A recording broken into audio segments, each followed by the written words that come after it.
تعزيو من كان بشعبها فقري ولادتي فقر معدو بقد عدنا تاويخ كذا يدخلوا أفدق عدنا شعبها قردوا ريسها خياتو وأواج عقدوا نذكر لامباد السار لندو زبي تترنف كمالو فقر عدي فقر معدو ريسها خياتو زقدوا ريسها خياتو زقدوا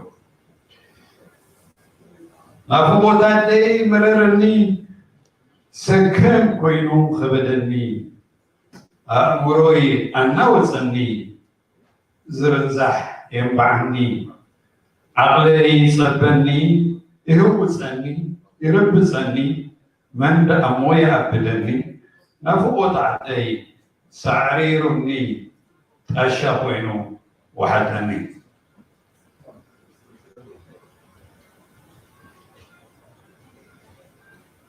زادي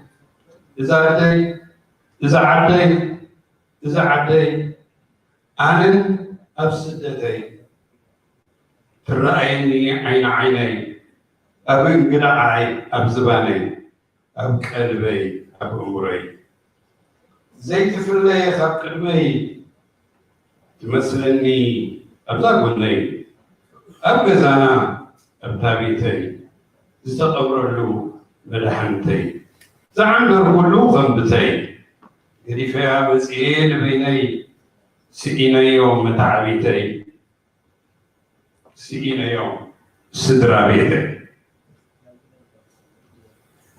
أدي زي بالله كذا نابرأ أخونا أنزا مرير عليه زي مكر مأزا بولا ريتي يربون وزا بعدي يربون وزا وبز حوي يأكل وزا وزا حبتي يأخلك وزا أديو خي حزي أديان كي حزا برعتو خي حزي مريتن كي حزا نقولو بيخون فزازا مزازا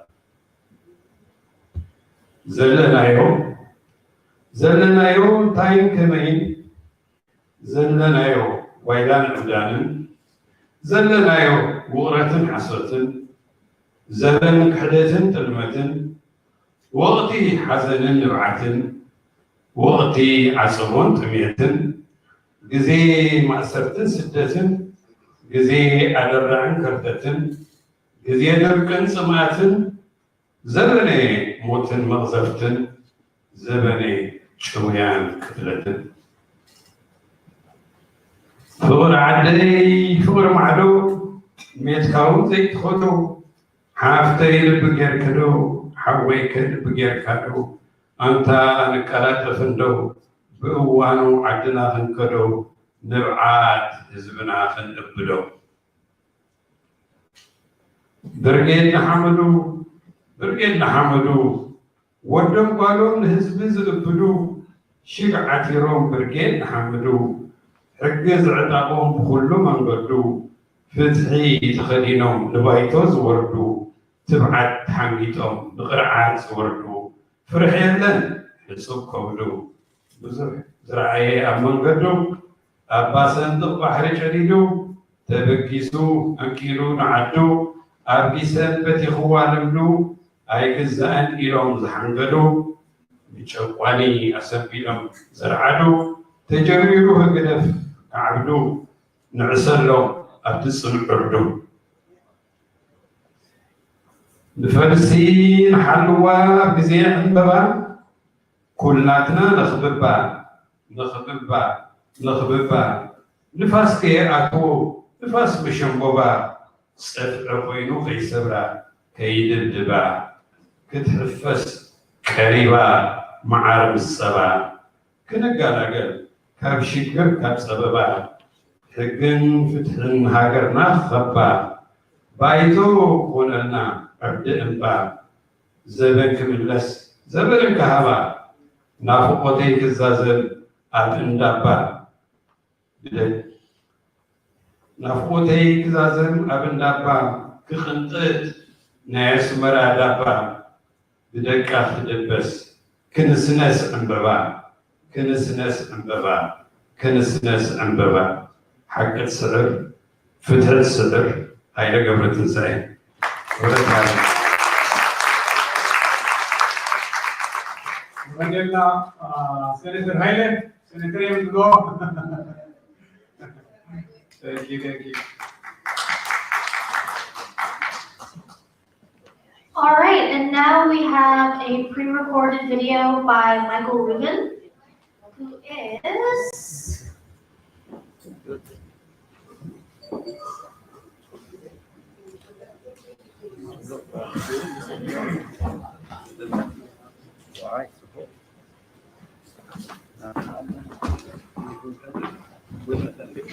a senior fellow at the American Enterprise Institute in Washington, D.C. Between 2002 and 2004, Rubin worked as a staff advisor for Iran and Iraq in the Office of Secretary of Defense of the Pentagon, in which capacity he was seconded to Iraq. Between 2007 and 2021, Rubin was a senior lecturer in national security affairs at the Naval Postgraduate School, during which time he taught classes for deployed U.S. military units about topics including the Red Sea and the Horn of Africa. A native of Philadelphia, Pennsylvania, Rubin received a degree in biology from Yale in 1994 and a PhD in history from the same institution in 1999.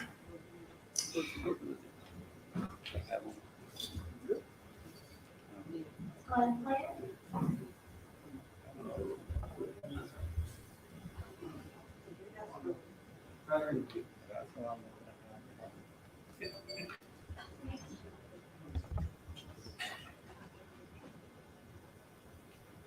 Okay. All right, as well as Taraki, 1 second, Kati Stan Sena, the Celeste Computer Congress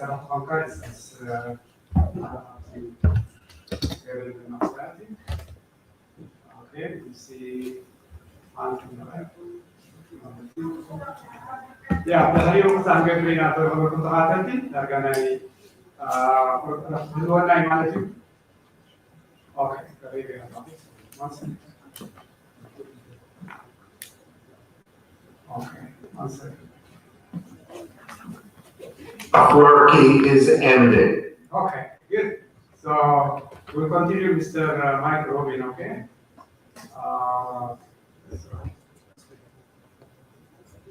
Anyway, Tommy, Ambassador also the way, so welcome. So let's go ahead. Working is ended. His end could not come soon enough. He's 77 years old, and even though he may believe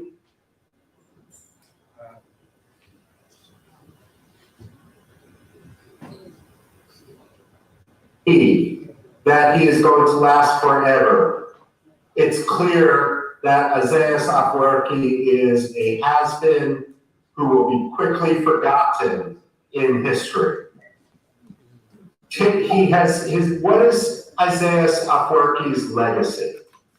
He's taken what could have been the most prosperous country in East Africa, in the Horn of Africa, and transformed it into a ruin.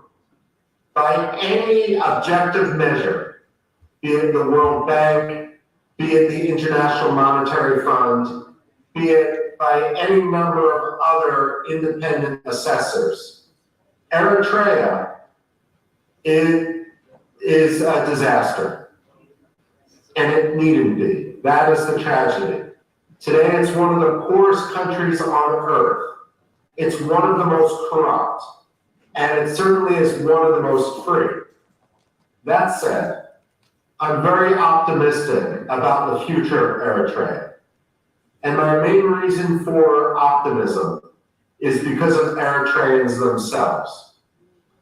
I ignore what the regime says and what those under the pay of the regime say.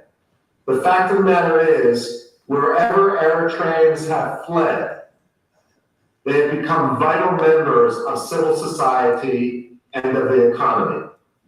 and there's no reason why they might not take their energy, their activity, and their ability and reinvest it in Eritrea to allow Eritrea to achieve what frankly it should have achieved decades ago. You know, Isaias may believe that his family is going to take over, much like in North Korea, the Kim family has managed to keep control. That's a fantasy. Abraham, his son, is not going to be able to consolidate power. He's not going to be able to win the support of the army. Too many people may want to try to gain ultimate power once Isaias is gone, once he's buried. He's not going to be able to influence succession. And simply because he may believe that he is God's gift to the world does not mean that the Eritrean people are going to want to continue with anyone in his family, especially because, as I've said, Isaias's legacy will not be positive and he will not be remembered well in history. One of the reasons why Isaias will not be able to consolidate support for his family is because Eritrea, despite the frequent comparisons, is not North Korea. North Korea was able, while there's a North Korean diaspora in China, for example, perhaps in Russia, some defectors in South Korea, the North Korean diaspora has not been able to thrive in locations with freedom. China has a concerted interest in keeping North Korea the way it is. Eritreans, however, are in the United States. They're in Europe. They're across the Horn of Africa. They're in the Middle East. And there's no way that the Eritrean diaspora is going to be silenced the way the North Korean diaspora is. That is perhaps the key point as we look forward. Location is huge in this case. It means that it will be impossible to isolate Eritrea, and it will be impossible to prevent Eritrea from achieving what it is meant to achieve. There simply are too many people in the diaspora at this point. Imagine, right now, President Isaias illegally seeks to impose and imposes a 2% tax effectively on ethnicity. This isn't like the American bad policy, admittedly, of our own expatriate taxation. Because when people are no longer a citizen of Eritrea, this tax is still imposed. And if they do not pay this tax, their family pays the price. It's organized crime. It's not simply taxation. However, one of Eritrea's greatest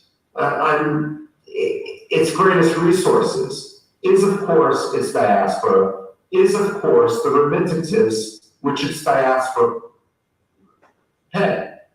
Now, if the Eritreans have the ability to invest in their own country, invest in their own families, not as a means of paying off a mafia boss, but rather as a means to rebuild their country in a way that will grow its wealth, then there's no reason why they should limit their investments to 2%.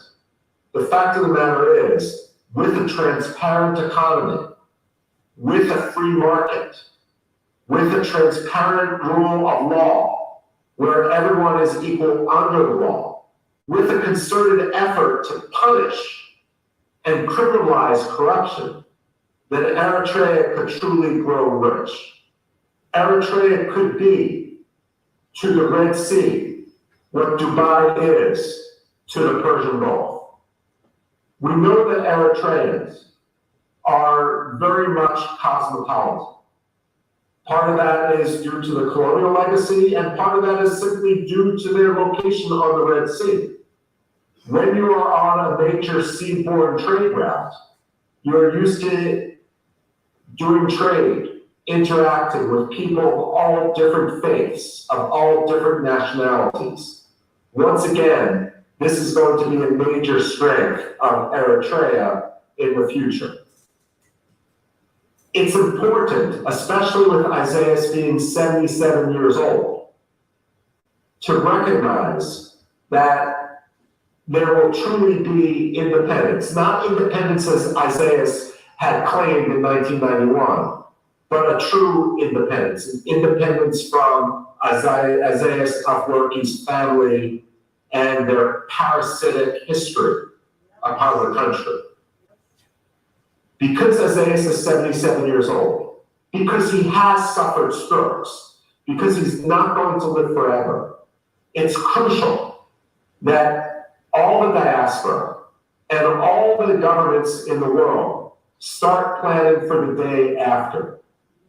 The biggest disaster that could befall Eritrea is if any of the countries with which Isaiah deals, be it economically, be it for the military base, decide that they are going to intercede and crush the Eritrean people's desire for freedom in order to maintain a lease over, for example, the Air Force Base, or to be able to maintain a contract.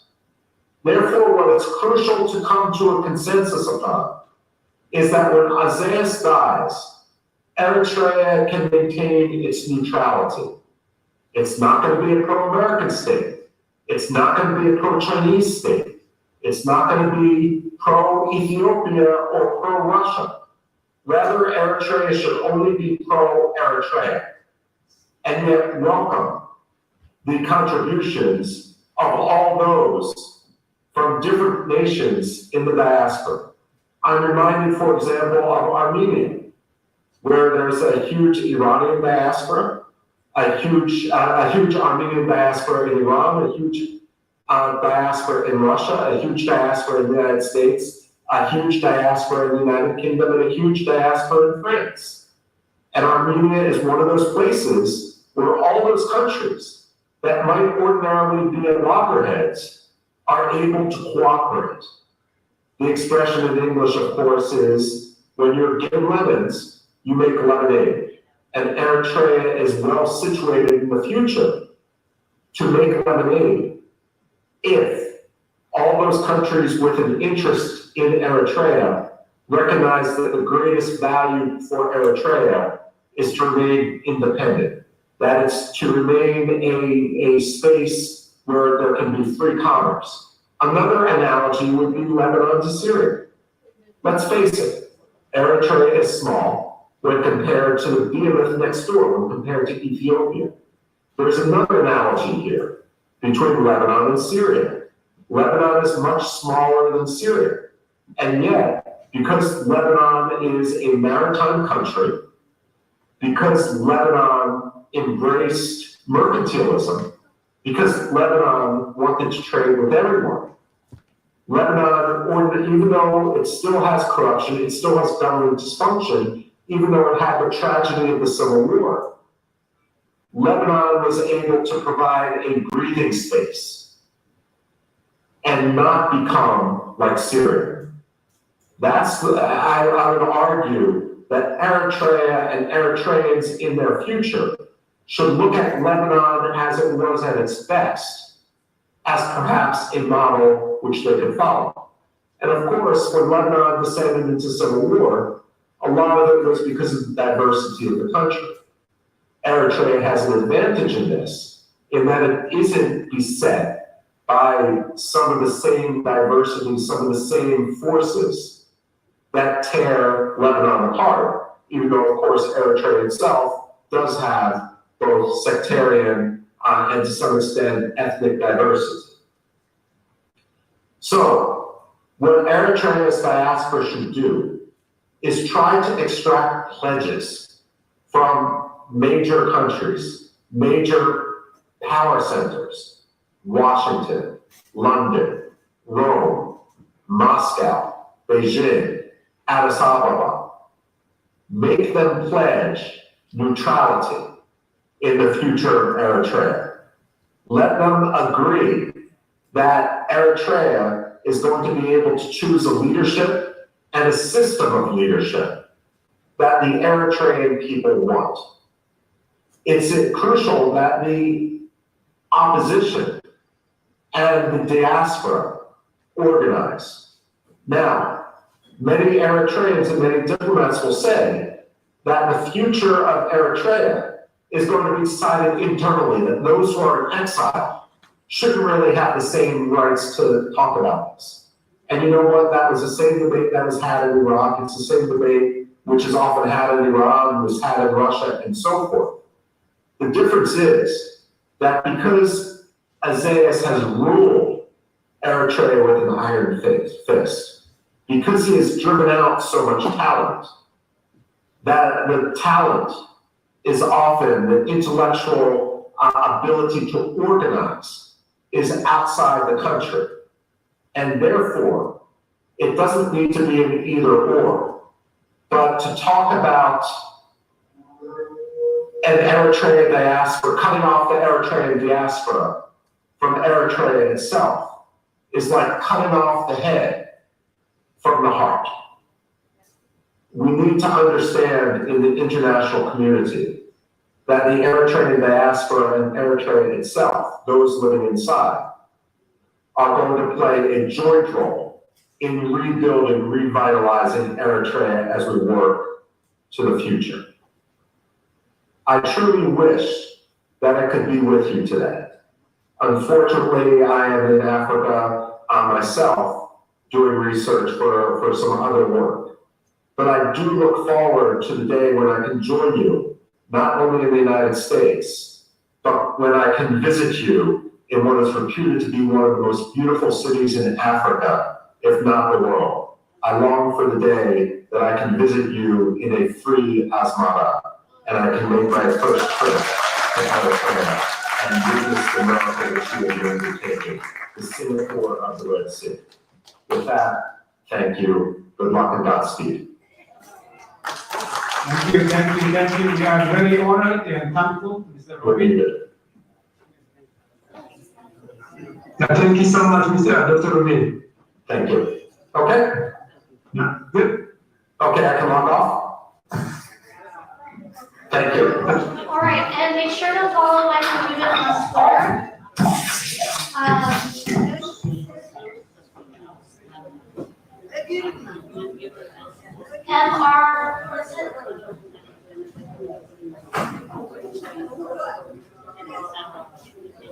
His Twitter is @mruben1971. So make sure to follow him on Twitter, everyone.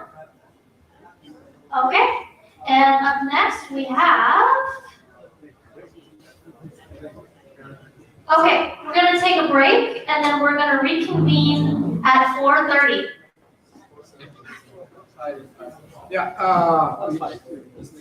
Okay, we're gonna